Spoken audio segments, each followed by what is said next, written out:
Chapter 2, The Ego, the Current State of Humanity. Words, no matter whether they are vocalized and made into sounds or remain unspoken as thoughts, can cast an almost hypnotic spell upon you. You easily lose yourself in them. Become hypnotized into implicitly believing that when you've attached a word to something, you know what it is.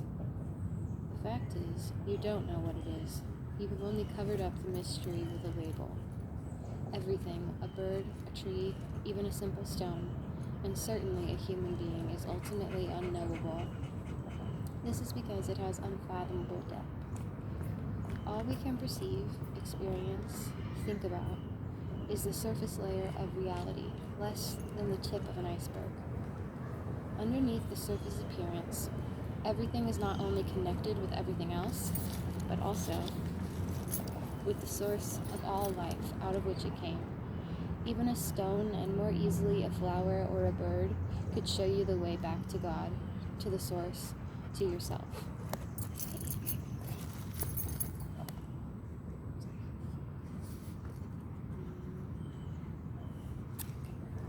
When you look at it or hold it and let it be, without imposing a word or mental label on it, a sense of awe, of wonder arises within you. Its essence silently communicates itself to you and reflects your own essence back to you. This is what great artists sense and succeed in conveying in their art. Van Gogh didn't say, "That's just an old chair." He looked and looked and looked. He sensed the beingness of the chair. Then he sat in front of the canvas and took up the brush. The chair itself would have sold for the equivalent of a few dollars. The painting of that same chair today would fetch in excess of 25 million.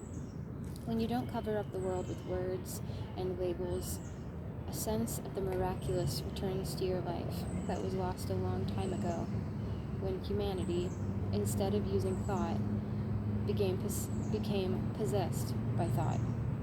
A depth returns to your life.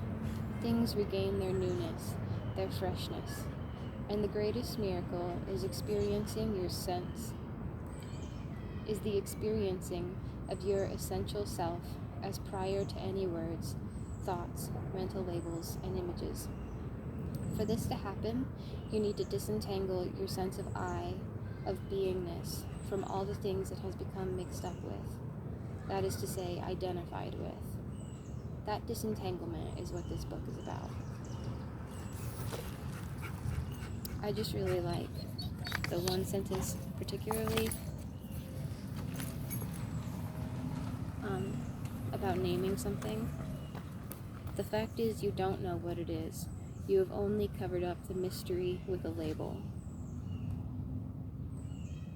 And that's pretty great.